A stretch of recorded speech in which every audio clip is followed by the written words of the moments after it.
Oh, hey, recording has started. Recording has started. Calling Chris Anderson in London. Yes, Chris Anderson is still in London and calling Rick Beyer in Chicago. You are in Chicago, or are you just I'm in the pretending? same place. Same spot. Of course, I'm not actually in Chicago today. I'm in Tampa because this. But I'll actually be in London though. So. Okay, so you're telling the truth and I'm not, which is probably a normal state of affairs. Welcome everybody to History Happy Hour, brought to you with the help of Stephen Ambrose Historical Tours, offering a variety of history tours in Europe, the U.S., and the Pacific. Check it out at StephenAmbroseTours.com. I give you that line every week. I know, and I never always quite get it. You're too busy. You've been involved in what, like Roman army and Scottish stuff? What are you doing? Very excited. So, earlier this week, I got to go to the British Museum to attend the members lecture because they're opening a new exhibit on life in the Roman army. And what better way to see an exhibit about the Roman army than at the British Museum? So that was pretty cool. Yeah, that is awesome. And then on Thursday, I'm going to the Guards Chapel near Buckingham Palace because the Scots Guards are having a special concert in honor of Robert Burns night. So that should be pretty cool. There'll be lots of bagpipes. Well, super. So we'll expect a full report on that in our next newsletter. Absolutely. All right. So, hey, and guys, where are you live, I'm going to be at a World War II conference in Tampa this weekend, or outside of Tampa, talking about the Ghost Army and talking about other World War II related stuff. So, and they're calling you now, so we want you there now. I know. I'm a very popular guy. So, I sent a press release out today. Sent a press release out yesterday about the Ghost Army ceremony in Washington, and suddenly the phone's ringing off the hook. So, everybody's discovering the Ghost Army. So, but you guys have known about it for a long time. And whether you're watching live, are you going to let me say this line? Whether you're watching live, watching on replay, or listening on the HHH podcast, thank you for joining us today. We'll present an encore episode with Kevin Hymel talking about General George Patton. So let us know that you're here and let us know what you're drinking. And Chris, say a word about our Patreon Top Shelf supporters. Well, obviously, it goes without saying that we couldn't do that without them. And all joking aside, we really deeply appreciate their support of what we do. And we can't thank you enough, all of our patrons, but a really special shout out to our Top Shelf patrons. And the reminder that we always make, we can always make the font smaller. So don't. I know we have Susan Hughes on our own line there. So if we got, you don't want Susan to be all by herself. It would even out to help Susan rescue her from that position. Patreon.com/historyhappyhour. So, Chris, we've been talking for 3 minutes. I think we should probably get this show underway. Give me a cue.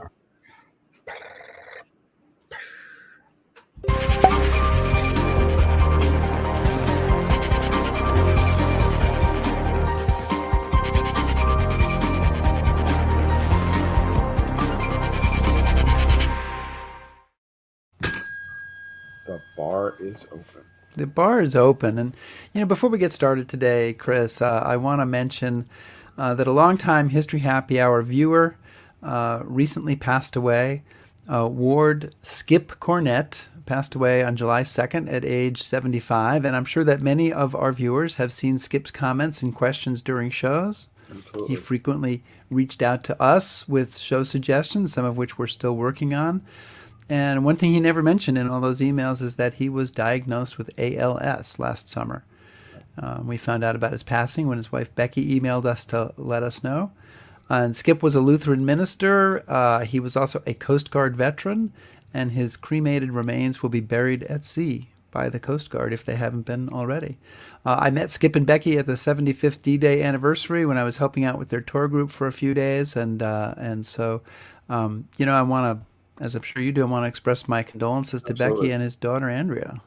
I want to thank him for her service and offer condolences to his family and know that he will be missed. And we really appreciated his involvement in the show, and we'll remember.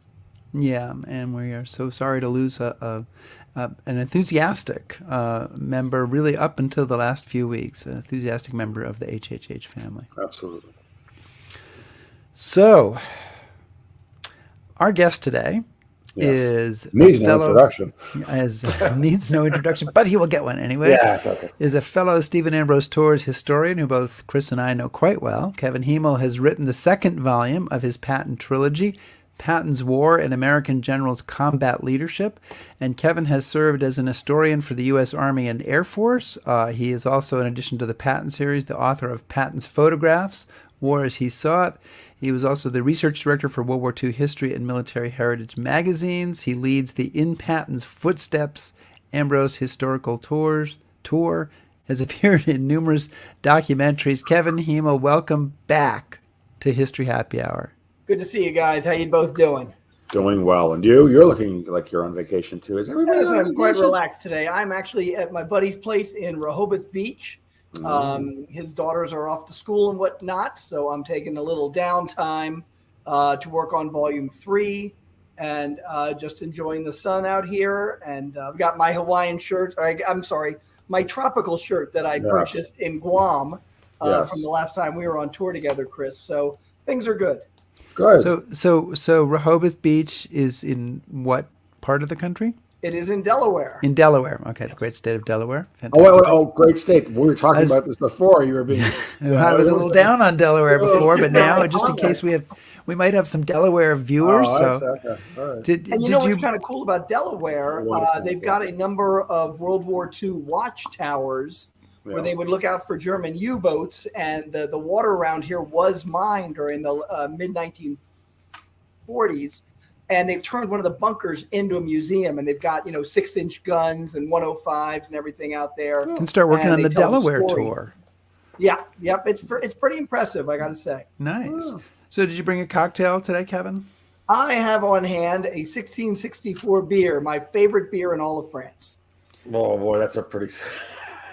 Never mind. Oh yeah, that's a whole other show. If we're going to get into French beers, let's save that for our Thanksgiving show. I thought maybe more, Patton or 1664 beer. I thought maybe you would have a really hard one.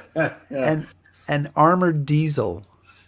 An armored diesel. That's an old Patton drink. Yeah, that's what I figured you would have that. And I wanted to know how similar the armored diesel was to a drink that I know that Bradley served at his headquarters in Luxembourg, which was British gin, vermouth liberated from the Wehrmacht, and lemon powder from the K-Ration anti-scurvy packet. Oh, that's what... Well, Bradley took a lot of credit for things Patton did, so he probably copied off of him. Ernie Pyle just made up that story about Bradley. Okay. Kevin, your new book covers Patton from August 1st to December 26th, I guess, or 27th, 1944, from the time he took over the Third Army to the relief of Bastogne. I did a quick calculation. I think it's 147 days. And the book is like 350 pages, so that's like 2.4 pages per day. And so it's basically like a day-to-day running account of this period. And was that your goal, was to basically try to capture just what George Patton was doing every day during this most tumultuous and busy time of the war? Not initially, but as I did the writing, I realized that's the only way to really play it out, because a lot of my predecessors and other historians, they'll skip over certain parts because they want to highlight one battle or the other. And I found that if you really wanted to understand him and his leadership principles, there's enough information to do a day by day. And I really wanted to cover as much as I could of his life and his leadership in World War II. And that's really what the way it kind of fell together, especially because I had his original handwritten diaries. I had so many letters he had written and so many veteran interviews that, he's on the front every day talking to a different soldier. And in a lot of ways, the story kind of wrote itself. So what, to kind of pick up where we left off last time, what's Patton been doing since Volume 1? Before we jump right into the weeds, but what's Yeah. So Volume 1 covers him when he steps foot basically onto the Moroccan shores on November 8th, 1942. Covers him, fighting in Tunisia, in Sicily, going finally up to, living in isolation for a while down in Sicily, then transferring to England and training up Third Army, and then finally getting to France, waiting for Third Army to become active. So there was a lot of downtime in Volume 1. Volume 2, which, as you mentioned, is basically August 1st when Third Army becomes active, all the way to December 31st. He is in constant action the whole time. There's no downtime for him. And it's really just a microscope onto his day-to-day actions as Third Army commander. Okay. So, Kevin, before we get into the substance of the book, something that you actually started writing about at the very beginning, and then, it's the first thing I read, so it's my first question. A primary source for anybody writing about General Patton is his substantial personal diary. And in between your work on Volume 1 and your work on Volume 2, you made a discovery about the diary that you call history altering. So what was that discovery, and how did it affect your working on this book? So basically, just about anyone who's written about Patton since 1953 has relied on his typed up diary. So his wife, with the help of 2 officers from his staff, typed up his diaries, and then she was kind of honest about it. She said his handwriting was really poor, and so this was to help historians out. And so everybody, Martin Blumenson, when he did the Patton papers, Carlo D'Este, Ladius Farrago, all of them have relied on these typed up diaries. So when I was writing my book, I got to the part where he predicts the Battle of the Bulge, and I was a little uncomfortable with that. And so I asked the Library of Congress staff, we were just coming out of the pandemic.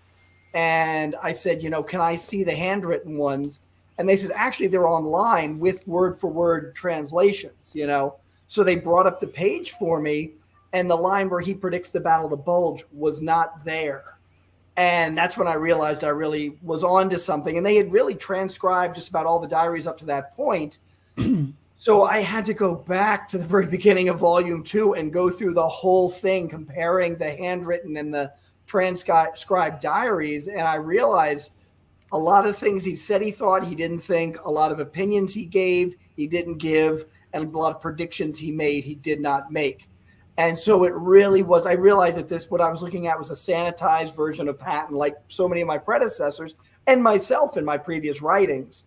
And I knew that I had to get it right. I couldn't ignore this resource. And, I've been prepared for a lot of people to be mad at me because he's much more racist, much less clairvoyant, and not the great judge of other people's skills and abilities that we think he is. That you read those diaries and letters and you just think, boy, this guy just gets everything and everyone else is kind of flailing. You read So let me jump in with an example. Well, we have 2 of them, but I'll start with this one. So this is a page from August 7th or August 8th, August 7th, 1944, and where the little arrow is there, if you can see that, he says that Generals Lee, Plank, and Hughes called, and that's all he says in the diary. Right. But what you write in the book that the typed diary says includes a whole paragraph after that. As usual, Lee was in a great hurry to do nothing and covered with smiles. I have seldom seen a man less suited for his job. Someone described him very aptly the other day. He is a pompous little son of a bitch, only interested in self-advertisement. So that whole thing that I just read was added by somebody else, either Mrs. Patton or one of the 2 officers who went over this with her. Right. Paul Harkins and Hap Gay helped her put this together. So what I kind of concluded is this was a lot of score settling for the staff and even his wife. And that's, you find that going through comparing the 2 diaries, entire paragraphs that didn't exist. And I was very tempted to correct the record, say, hey, it says this, but not here. But I realized that's not the point of my book. My point of my book is to tell the narrative truthfully. And so I tackled some of it in the endnotes, but for the majority, I just went with what I saw. And people base a lot of opinions on Lee on that paragraph. And it's just didn't exist. It wasn't the truth. There's another incident. I think I sent you the page from the transcribe. Oh, please, yeah. Can you bring that up? There it is. So if you look at the top paragraph, if you look at the very top, November 25th, 1944, and you'll see that underlined part where he says, Bradley's making a mistake by leaving the 8th Corps, that's Middleton, static. And then he says it's highly probable the Germans are building up east of him. And then you see there's a number 1 at the end, and you follow that 1 to the bottom of the page, and it says it was against 8th Corps that von Rundstedt, had his offensive 21 days later. So not only is there a prediction there, if any historian is dumb enough to miss it, they put a footnote so you could follow it. So it's basically just handed on a silver platter to anybody reading it. So again, going to his handwritten diaries, that sentence is not there. The sentence does exist, but it exists on December 27th, 1944. So, Patton, a slightly different situation. Exactly. Patton has turned his army north. He's gone up to Bastogne. It's the day after the relief of Bastogne that he writes this, and he's reflecting, and he just says Bradley shouldn't have left that corps very passive, and it was sort of he did a lot of unfair criticism of other people, that he just wasn't aware of their situation. And so he's criticizing Middleton after the fact. So his wife took that sentence, moved it back to November 25th, so it looks like he's predicting the Bulge.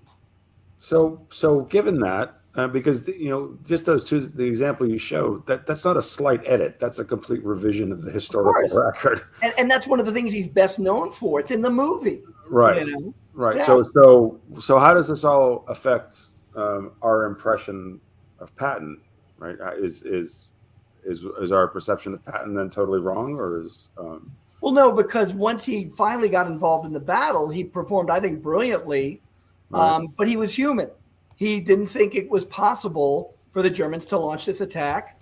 In fact, when the attack does come and Bradley takes 10th Armor away from him, he says, Troy Middleton's getting pummeled. It's bad. And Patton's like, oh, they're all overreacting. So instead of sending the 10th Armored up, he calls Walton Walker, whose corps is the most northern corps of his army. And he says, check with Middleton, because I think everybody's overreacting. And it's not until a couple, 20 minutes later that Walker calls him back, says, no, it's worse than what people are saying. In fact, Patton turns his 4th Armored and 6th Armored. He doesn't want them getting caught up in the Bulge. So he actually sends them southeast to get away from it. So, once you realize he did not predict the Bulge, all of his actions make a lot more sense. Because, if he's predicting it, why is he running away from it? Why is he doubting it? If he's really predicting it, he'd be much more ready.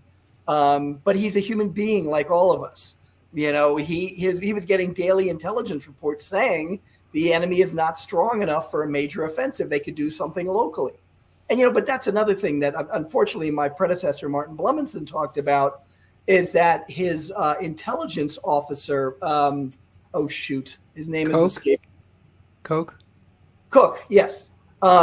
Tells him at one point, oh my God, they're building up in Trier. And this is the big evidence of the Bulge. Well, Patton says, well, what does it mean? And they go, we don't know. So when you look through this lens that he's not predicting it, the gray area makes more sense. Everybody puts a lot of weight into this, Oscar Koch, that Koch is predicting it. But if you go to the actual intelligence reports that Patton is looking at every day, they're like 26 pages long each. And generals don't read every page. They go to the summary at the very end.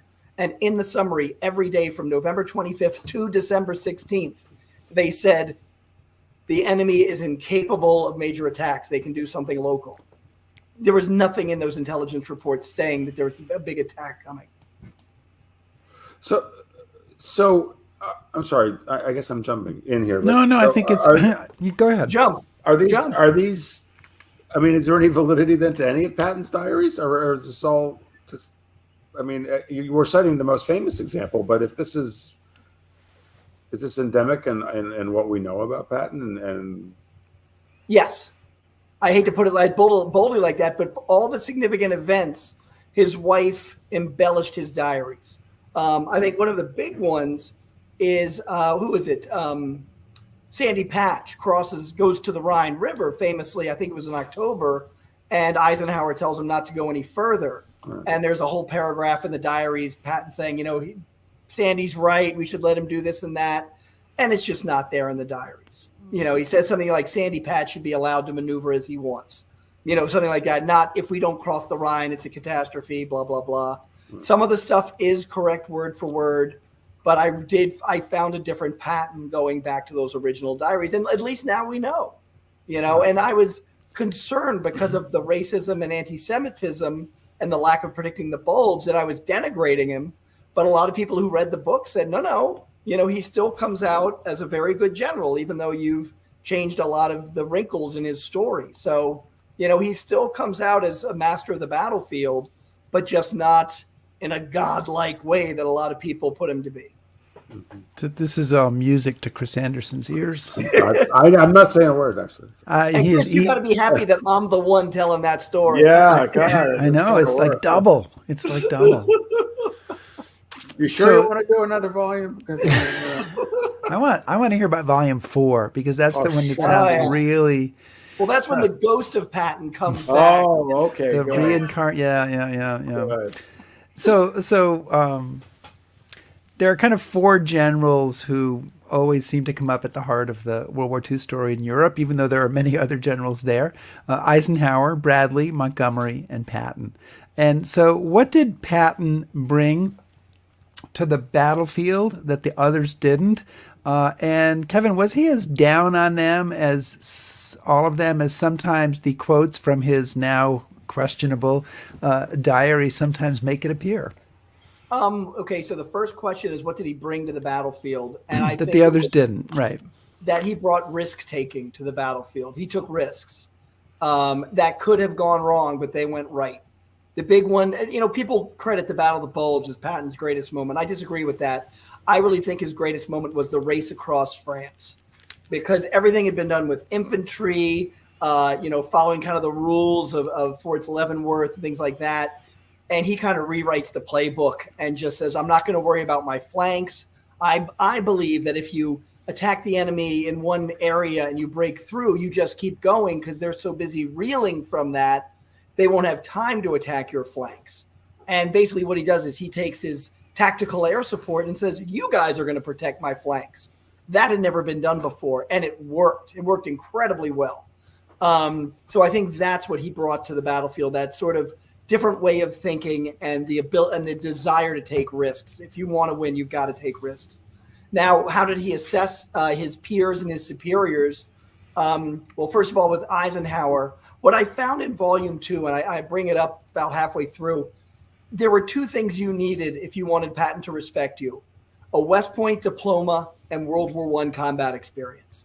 If you didn't have one or the other, he'll insult you in some way. Who was it? General Twaddle of the 95th Infantry Division, who does very well in and around Metz.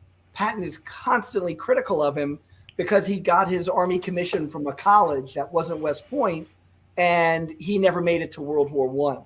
So early on in North Africa and Sicily, Patton is critical of Eisenhower, but he would always kind of come back and say, but I don't know anyone else who could do a better job than him. Across the continent, that disappears. And he, is basically saying Eisenhower doesn't see what I see. He doesn't appreciate what I'm doing. He doesn't realize the things I'm realizing. And guess what? That happens in everywhere. Corporate America, government, the military. When you're at the top of the pyramid, you see things that people below you aren't considering. And so Eisenhower has to calculate for all of this. And Patton's just seeing it kind of as his war, and Eisenhower should be supporting that. Omar Bradley, a high level of respect, because I think he knows if he's disrespectful to Bradley, he's definitely going home, because he already had that situation where Bradley was underneath him, and he's told everybody, I can work under Bradley. That's not going to be a problem. In fact, one of Patton's staffers went to Bradley after his death, Patton's death, and said, when he was critical in the headquarters of other generals, he never badmouthed you. And he would write in his diary, his actual diary sometimes, Bradley's a good general, just not great.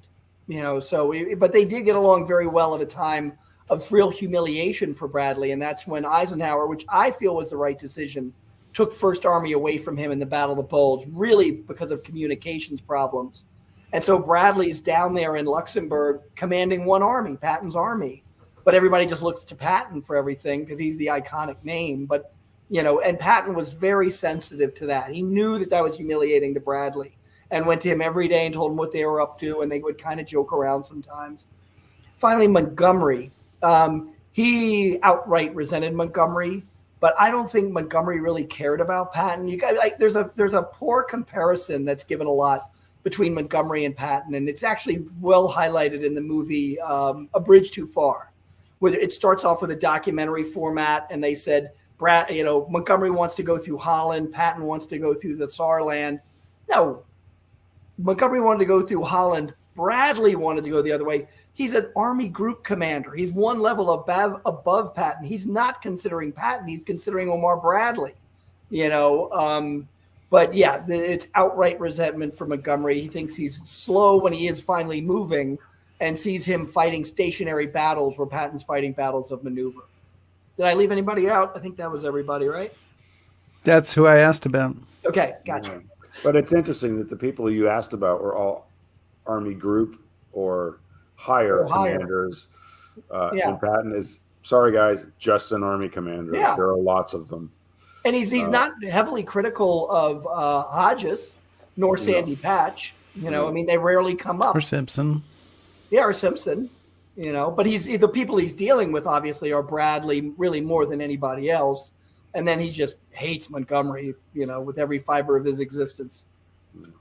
So, Kevin, why don't you tell us a little bit? One of the things that you point out in the book is that the size of his command is vastly different from Volume 1 to Volume 2. So, from what is that difference, and how does that impact his command style and his method of leadership? Sure. So, in North Africa, he's a corps commander, meaning he's only commanding 2 to 3 divisions. When he gets to Sicily, they bump him up to Army commander, but it's really just one corps and a few other divisions. And so he creates his own, what's called a provisional corps, to go up to Palermo while Bradley's corps is fighting. So it's very ad hoc. And I think not just the size of the army, but the terrain he's fighting on really make a difference. Sicily is really an infantryman's war, and Patton is just expiring himself, trying to make it look like a tank war, to the point where he's preventing 3rd Infantry guys from going into Palermo. They have to pull back and let the tanks go in to make it look like a tank battle. And the 3rd ID guys are just furious about this. Mm-hmm. But when he gets to the continent of Europe, he's now in command of anywhere from 3 to even 4 divisions. At one point, he is down to 2 for a little bit. But these are very mechanized divisions. And the countryside of France, in Normandy, all the way to the Moselle, is pretty flat country. And so he's able to exploit it with armor and trucks. And, and that was the great advantage of the American army over the British army and even the German. We were so mechanized. We had the deuce and a half trucks. There were so many Jeeps, we just fleets and fleets of tanks. And it's really in France that we're able to really kind of flex our muscles and show what the American army can do. And Patton is the one doing the flexing. But at some point, you said 3 to 4 divisions. At some point, he gets up. By the time of the Battle of the Bulge, the 3rd Army is like 13 divisions. Right. He's in charge of 4 corps. He's got his. At one point, he was down to 2. Just Walker. I think it's Walker and Eddie. And then because he lost Middleton's, he gets Middleton back because Middleton's the one being attacked in Bastogne, and he has to pull south of there. And then they give him the 3rd Corps under a guy named Milliken, who's green to all of this, but he's in the perfect position to drive up to Bastogne and does a very competent job, I believe. I feel like Milliken is one of those. Milliken and, who commands the 4th Armored Division? It's Jack Wood was replaced. Oh, Wood, right. Yeah, Jack Wood is replaced because he kind of loses his temper at Eddie, and that's unacceptable. And Patton takes his chief of staff, Gaffey, and puts him in charge of 4th Armored. And whenever you read really accounts of the 4th Armored, they always say, like, well, we were able to get up to Bastogne because everything Jack Wood taught us. And so they tend to play him down. But he was the guy in command at the time and performed, I thought, admirably. So a lot of people should get a lot better credit in the Battle of the Bulge. And I tried to give them a little bit of a highlight to give them that in my book. One of the things that just struck me reading your book is that Patton is very quick to threaten people with removal. I'm going to pull you off. I'm going to take you down. You'll be out of a job if you don't take that hill kind of stuff. But he's actually pretty slow to actually remove people. He really is, that you have this sort of the impulsive nature of what comes out in his, in the field moments. But then when he's actually confronted with these decisions, he is not very fast to remove people. No. Well, I would say with lower ranking people, yes, he is fast, especially when it involved the Red Ball Express. This is the line of trucks driven mostly by African-American soldiers. And, he was tearing off sergeant stripes if someone was blocking a road or something for the Red Ball, or if someone was blocking ambulances. He's reducing colonels in grade immediately. But when it came to division commanders, I would say mostly division, because he did think about giving Eddie a break at one point. But with his division commanders, the corps commanders would come up and say, I need to relieve this guy. And he's like, I don't know that we have anybody better. He's got the experience that we got to stick with this guy. And if things get really bad, then we will. And Wood is one of those people where Eddie says, he's been insubordinate. And Eddie was afraid to approach Patton with this stuff because he knew Patton and Wood were good friends. Wood, of course, the commander, 4th Armored Division. And Patton and him knew each other back all the way to West Point. But to Patton's credit, he wrote a letter to Woods and said, hey, you really skirted the line here. I'm going to relieve you if you do this again. And that at least relieved Eddie, that he goes, okay, Patton, he's not going to go against me in this situation. He's got my back. So when Woods really went insubordinate, yelled at his corps commander, which you never do in the military, it got reported and Patton pulled him. But on the whole, Patton really wanted to give people a second chance. He knew how stressful and hard combat is and how valuable experience is at the same time. So the 80th Division commander was almost pulled, the 35th. And really the problems they had were fatigue. These guys are fighting around the clock every day. They're getting exhausted. And the corps commanders wanted him fired. And he's like, no, they've got experience. And, McBride and Bade, I think Bade gets transferred out of 3rd Army right after the Bulge, but they both fight their divisions all through the war, And so I think Patton could see that. He knew that combat was exhausting and he shouldn't act rashly in that case. So one of the things, Kevin, I'd like you to kind of get into is the whole idea of air power and air support, because one of the questions I get all the time on tour, I'm sure you've gotten it, Rick has gotten it, is, why didn't they just bomb it? And most of our guests, and I think most people in general, really don't understand how air power worked at that time. And I think what I've looked at is it's not really a very good story. I mean, Americans, they have a hard time getting tactical air support sorted, but Patton seems to do that. So how does that?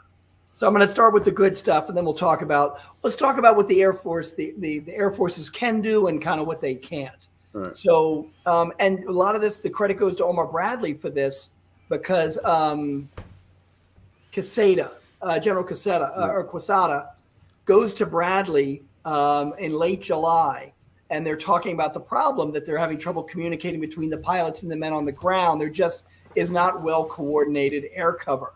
The idea of planes being in a tactical role is to bomb targets immediately behind the line. That's the idea of what a tactical role is, not frontline attacks. And the solution they come up with is to put Air Force or Army Air Force's radios inside tanks. And then the real brilliant idea is to take a pilot and put him in the tank. And that way, as they're rolling forward and they see a German roadblock, he's the one getting on the radio talking to his brothers. And pilots are thinking very differently from guys on the ground because they're traveling so fast. So these pilots on the ground know how to talk. There's an obstacle up here. It's 40 meters south of this barn and 20 meters north of this tree. And suddenly there's this great communication, and these fighter bombers can really blow up things on the front lines, no longer immediately behind. And there's just case after case where the tanks would roll up on an obstacle, and instead of engaging, they would just roll off to the side, call in the air support. The planes would come down, strafe 3 or 4 times, knock out the roadblock, and then they would do barrel rolls over the tanks on the road, and the guys would stand up and cheer. And this just works hand in glove, and the Germans really don't have an answer for it. And that's really what enables Patton to travel so quickly across France. The negatives, well, first of all, why does Patton stop? Yes, he runs out of fuel, but there's other elements. The terrain changes as he gets around the Meuse. They're starting really dealing with cliffs and forests much more than this farm country that they've gone through.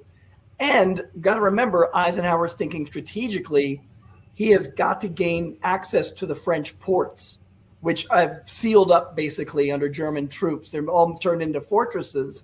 And to crack open some of these, he takes an element of O.P. Weiland, that's Patton's tactical air commander, takes a lot of the planes away and uses them to attack these stationary targets to crack them open. So Patton loses a big element of the tool that's been helping him out so much. Now, to the answer your question, or the question we get, why didn't they just bomb it? You know, a lot of those forts, especially around Metz, are built to resist air power. And yes, they did bomb it. They bombed it over and over and over again, these Fort Driant, things like that, just to no effect. The defenses were too strong, just like the U-boat pens, you know. And there was another element to this that it just slipped my mind. Why aren't they bombing it? I talked about they took away a lot of aircraft, but it was just that, I know what it was. I came across this in the book because Patton, when he failed to take Fort Driant the first time, he went to Jimmy Doolittle and he says, I want you to bomb, well, I'll put it differently, bomb the snot out of that fort. Right. And he says, okay. And they refer to it as the revenge bombing because he's so mad that he couldn't take Driant. Well, it gets sent up the line and the Air Force generals are like, no, we're not attacking a stationary target, you know, that is in a wooded area. We're attacking what's moving and what's going on, the railroads and everything.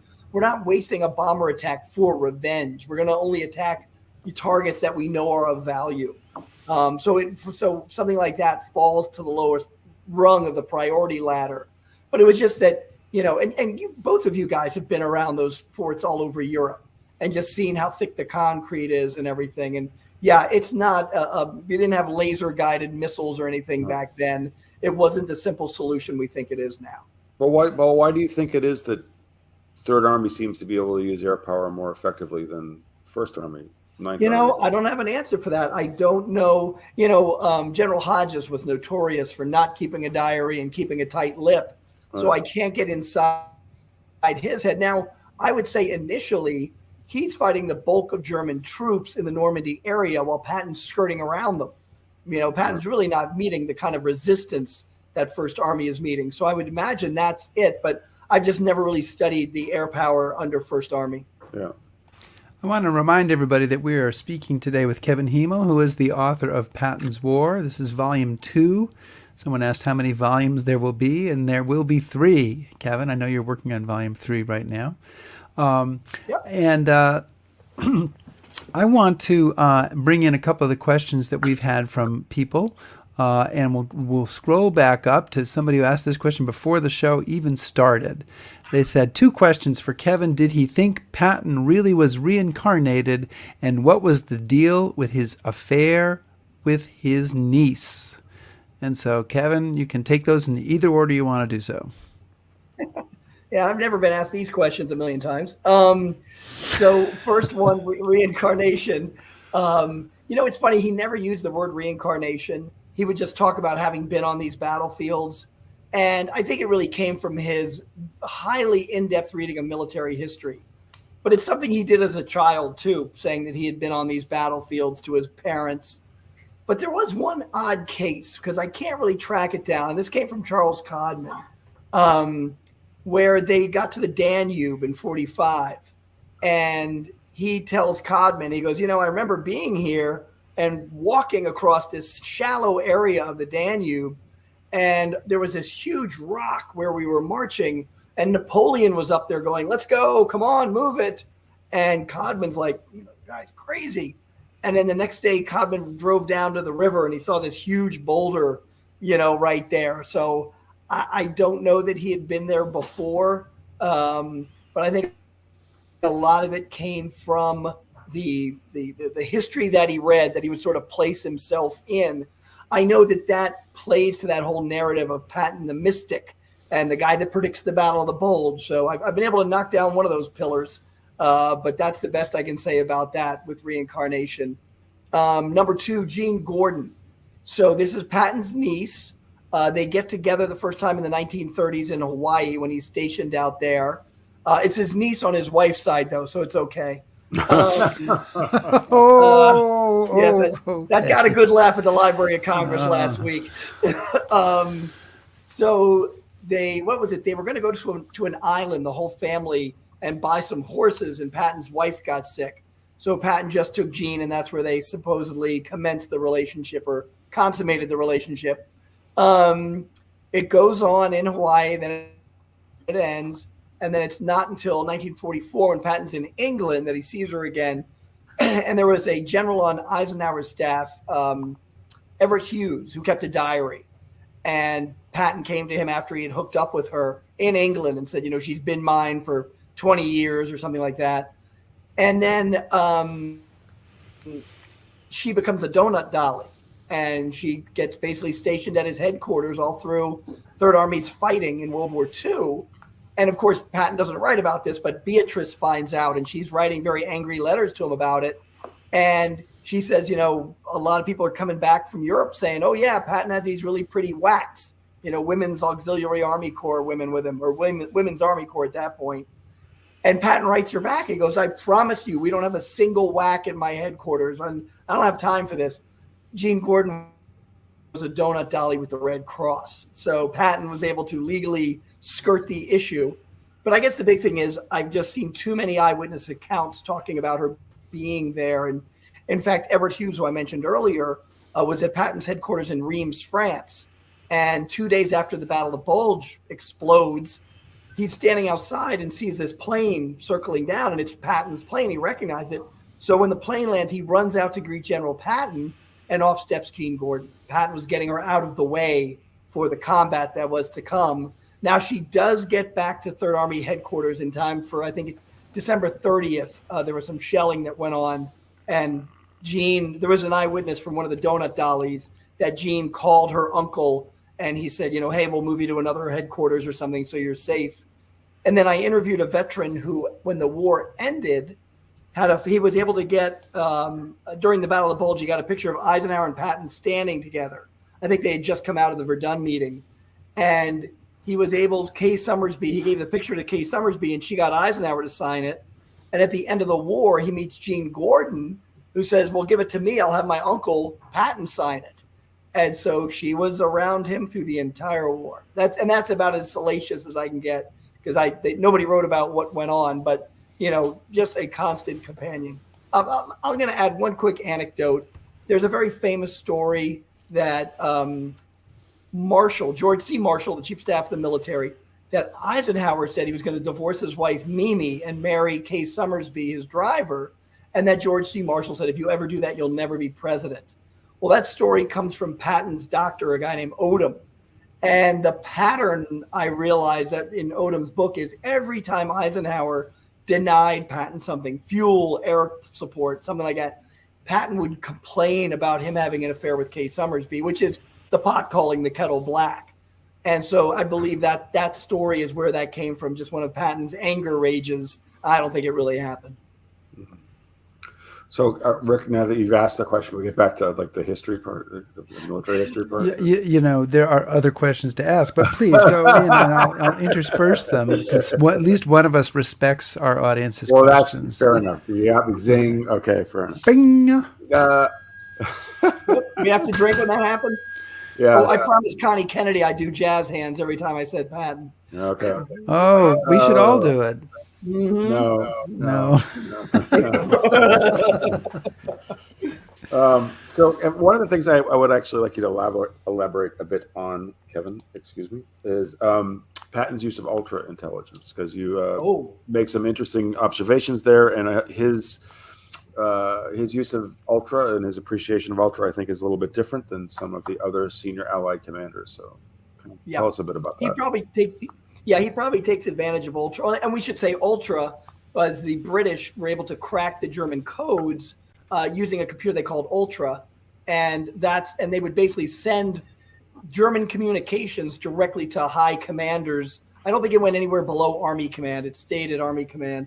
And I think that's, again, something that adds to the myth, because Patton takes this so seriously. He has his morning staff meeting, then he has a private meeting every day with his ultra translators, and he takes what they give him so seriously. He makes small maps and draws on the maps, what the Germans are up to. And it really freaks out the Ultra guys because they're like, sir, if this map falls into enemy hands, he's like, don't worry, I'll bring it back to you every night.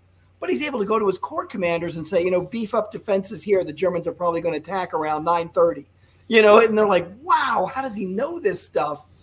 And wisely does not lead on how he knows it. But, it's something that if Ultra was an orange, he squeezed it till every pip screamed. Ooh. He used every ounce of it.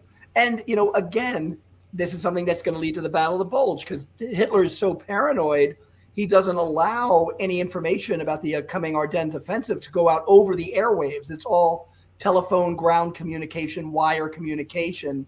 And so that over-reliance on Ultra leads to Patton and all the other high commanders having a blind eye to what's really developing across from them. But yes, something that he uses to an extent more than, from what I've seen, other commanders. Yeah.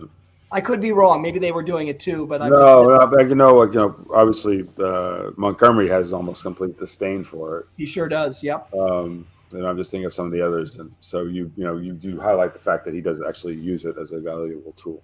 Yep. Definitely. So, Kevin, I want to thank you for incorporating the story of the Ghost Army I was waiting into your book. Did you do that deliberately? When you were Did you writing do the that book? to ensure you would get invited on? Because it worked. You're dang right. And I'll put this one so you'll have me on next time. I didn't go to the library and get it. I bought a copy. Woo! Wow. All right. Yes. All right. I'm done. That's diplomacy, Fine. gentlemen. This This is out of here. So the 23rd conducted a number of deceptions for Patton's Third Army, and there's a quote which is not in your book, but it's from a deception planner named Colonel Billy Harris, who said about George Patton when he was asked about him, he was the greatest team player that we ran into over there. He would do anything you asked him to in the interest of the overall picture. And this is a very different kind of picture of Patton than you usually get.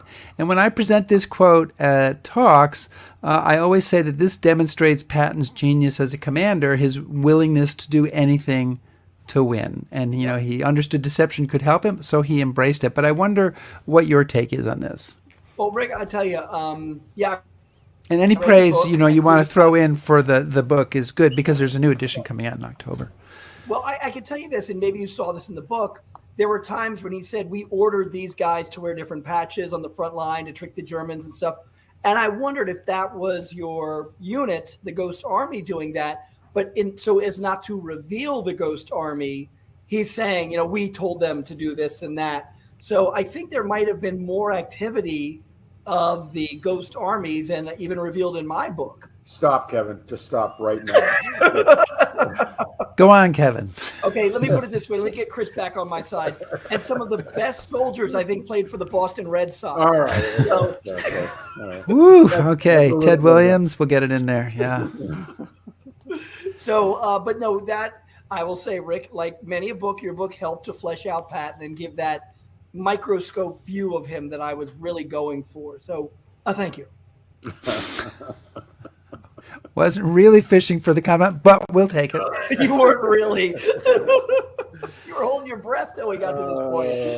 All right. Yeah, that's the clip I'm using for the promo. All right, Chris, go ahead. No. So that's hard to follow up, isn't it? Yeah. I have nowhere to go with that.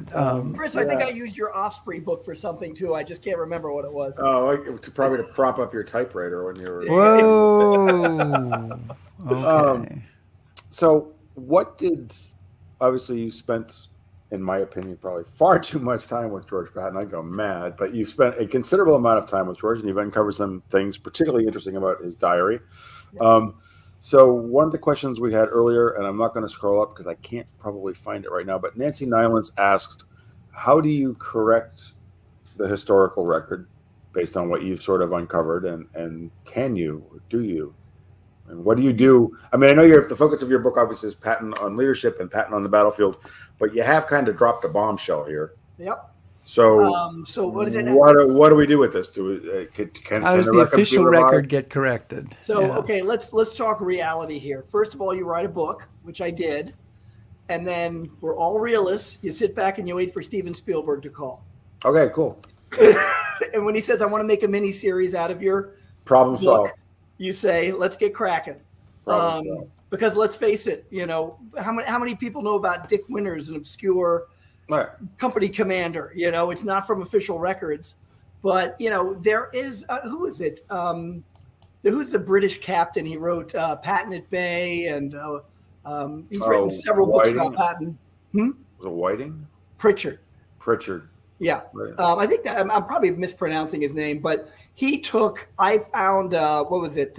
Who's Allen? Henry Allen, I think, on Patton's staff had written a diary, and then he later wrote the book Drive or Lucky Forward. Oh yeah. Well, yeah. So that diary was in the Patton Museum at Fort Knox. Now it's probably at Fort Benning, and I found it and was using big excerpts from it to write the book. And of course, I've been researching this for like 20 years.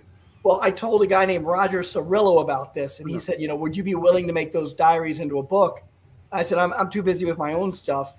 So this captain did that. He turned it into a book. So, there you've got a corrected record. But I'll leave it to another historian who wants to, and it really wouldn't take that much effort because the Library of Congress has already done the heavy lifting of transcribing those diaries word for word. Now, I'll tell you the tough part as I'm working on volume 3, Patton's diaries only go up to the end of March of 44. April and May are missing. No, I shouldn't say that. April and May were not submitted to the Library of Congress. So I am trying to find, if it exists, that diary. And my worry is April and May is when they're finding all the concentration camps. Right. And I'm definitely afraid of Patton's anti-Semitism bubbling over. And I think that's why we don't know where they are. And all we have are these enhanced, transcribed diaries. But, that's a big goal of mine, is trying to find these diaries if they exist. So, the only way you can correct the record is to write. For the longest time, there was the embellished, and this is in the introduction or the foreword that Peter Caddick Adams was kind enough to write for my book. I mean, you look at someone like Custer. Right. His wife embellished his record incredibly. And, I've talked, I think, with you guys about this before. After every war, all the generals write their memoirs to cover their butts and look good. And then the sort of next generation that writes are the descendants of those people that fought. So they tend to be very fawning and hero, stuff. What do you call the greatest generation? And then I think we're now at that third part where the historians, the records are being declassified. Objective historians are getting in there and saying, oh, wait, this is what's really happened. So I think that's just something that's almost a cycle that follows every major war. And so I think we're finding that out right now with Patton. So at least from this point on, people don't have an excuse like, well, I didn't know that he didn't predict the Battle of the Bulge. Like, no, it's there and easy to find. It's been published. So that's one more on the diary, and then we'll quit. But this is from Frank Cook, and he says, "Is it possible that the revisions by his former aides were based on conversations they had with Patton at the time, thus their rationale for editing them in?" That's entirely possible. There's just no way to prove it or disprove it. So, yeah, he might have a point. Like I said, it looks like a lot of score settling. And so maybe they want to settle it for their general, who they adored, And he told me this one time, so I'll put it in the diary, But we don't know that. And so, therefore, we have to go with what we know he wrote in his own handwriting, And he didn't predict the Battle of the Bulge. So obviously, you've spent a lot of time with him, as we've talked about. Is there anything in the process of doing this that's kind of revised your opinion of Patton? I mean, did you? I don't want to say discover anything new because we've talked about obviously the diary, Sure. but something new about his personality that you didn't realize before, as you're, how is? I guess there wasn't anything. Well, there was the racism and the anti-Semitism. Yeah, but you had a sense of that, though, right? Yeah, but to see the N-word in the diaries was like, ooh, Yeah. And then, of course, that's been sanitized when you look at the typed up ones. But I think it's like with any professional historian that, people always say like, wow, you really love Patton. I'm like, no, I loved him when I was a kid. And then I've studied him seriously and I realized he has his strong points and his weak points. He's a human being. And so that's really what it is. It's not really learning a character trait that I never saw before. It's more of course he made a mistake here. Of course he didn't see this. You know, he is a human being. So I think that was the realization. I guess his anxiety of being relieved was probably driven home more to me, that even in his most successful moments, he's like, man, if I screw this up tomorrow, it's, you know, I may have done good things today, but if I screw up tomorrow, I could be sent home. He knew that despite all of his achievements, he was not above being let go like just everybody else, which is not uncommon in the military. Right. You know, they rotate people in and out all the time. And so I guess that baseline anxiety, you see it a lot in Sicily before the slapping incidents. You know, there's that tragic friendly fire incident with the 82nd Airborne in the U.S. Navy. And Eisenhower is livid about this. And, you know, and Patton goes, I might be the scapegoat. You know, I'm the guy in command. I told them I rescinded the order too late. And if anybody's at fault, it's me. And it terrified him. So I guess that was the very human elements of him were refreshing to learn about. Kevin, one last question for you. You paint a picture of Patton being at the center of some of the most important battles fought in Europe. We barely even talked about the Battle of the Bulge. We barely talked about the Lorraine campaign, the destructions of the German at Falaise. We did talk about the race across France. Take Patton away. He's killed by a stray artillery shell in July, or his plane crashes. How is the war different? It could take us. Now, Chris is going to get mad at this. I think it could have taken us to 1946 to end that war. Well, you got the bombs, the atomic bombs already, so maybe not that. At least till August 7th to be precise. I think it would have taken longer to win the war if Patton had not been involved. There's a famous, well, maybe it's not even famous, but I've talked about it before. It'll be in volume 3, that several rabbis at Patton's funeral went up to his casket and said a prayer. And a reporter was nearby, and he said, what are you guys doing? The guy was one of the most famous anti-Semites in the U.S. Army. And by the way, the rabbis were dressed in their concentration camp uniforms, in the striped uniforms. And one of the rabbis says, yes, we know that about Patton, but we believe that because of his generalship, the war ended earlier than it would have ended, and he saved thousands of Jewish lives. So I think it was well known at the time, as well as what I'm seeing in my research, that Patton would have ended the war earlier. Without Patton, the war would have gone on for a few more months and killed that many more thousands of people. Well, on that note, Kevin Hymel, thank you so much for joining us today to talk about your recent book, Patton's War, Volume 2, An American General's Combat Leadership, covering George Patton's time in Europe from August 1 to December 31st, 1944. We really appreciate you spending time with us today. We do, Kevin. And by the way, are you going to talk about Hammelburg in Volume 3? Sure. Oh, the Hammelburg raid? You got to mention that. Yeah, the good and the bad. In fact, Volume 3, Chris wanted to make sure that Patton would be dead by the end of Volume 3. And so we've confirmed that, right? So I gotta give a shout out to my friends at the Minnesota Historical Society. They've got interviews with several people that were part of the raid. Now, remember, I'm telling it from the Patton perspective, not from theirs, but they've given me a lot of real good firsthand accounts. So I can't wait to dig into that one. And I'm sure you'll be dealing with the murder of General Patton. I will have a chapter on the car accident that killed him, yes, and all the crazy conspiracies that followed. You know, on my tour, we go to the car accident site. And so that's how we kind of end the whole tour. Yeah, Kevin, I'm trying to help you sell books. Like, yes, I'm going to finally deal with the controversy in Volume 3. Kevin Hymel, thanks so much for joining us. Thanks, Kevin. Chris, thanks for reading the book. Rick, thanks for reading the book. But I know it was tougher for one of you. I did it, though. I sold it. Okay, cheers. Thank you so much. And I know which one of us it was tougher for. But Volume 3, we can bring it back, you know, and maybe if we're still doing History Happy Hour. We have to talk to Kevin because, you know, if he kills off Patton at Volume 3, he'll never get the hat. So General Patton is probably one of our most famous generals of World War II. I know you're already going into a deep depression. Yes. But next week we'll be talking about one of the most overlooked generals of World War II, William General Simpson. Yep, General Simpson, the quiet professional, and commands the most, probably I would say the most forgotten U.S. Army of World War II, which is the Ninth Army. And he definitely deserves another look, and the army he commanded definitely deserves another look. So, and we'll be talking about Simpson and his Chief of Staff, James Moore, with William Stewart Nance, author of Commanding Professionalism, Simpson, Moore, and the Ninth U.S. Army. I think it's really interesting. I haven't read the book yet, that he's writing about both of them. So you never hear much about Patton's Chief of Staff, except right, as an anecdotal stuff. But here he's essentially saying that this guy is important enough that, no, I'm not just going to write about Simpson. I'm going to write about Simpson and Moore. Well, and I think it says something about the Ninth Army and how effective it is that there's actually an army staff that functions, and that's why you have to include both people. So, and it continues throughout the war. So that's really good. And Chris, that is one of 6, count them, 6 live shows in a row that we have. We have a lot of reading to do. I know. We have stuff. We're going to have a book on Fiorello LaGuardia.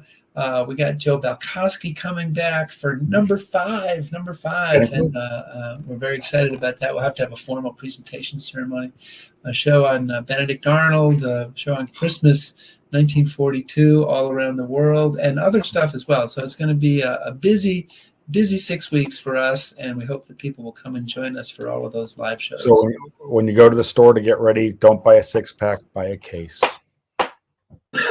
Right, whatever it is that you're buying, because in History Happy Hour, it is important to have your cocktail.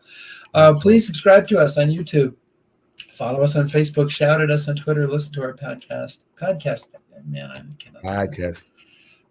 Say what's the word? How is it pronounced? Podcast.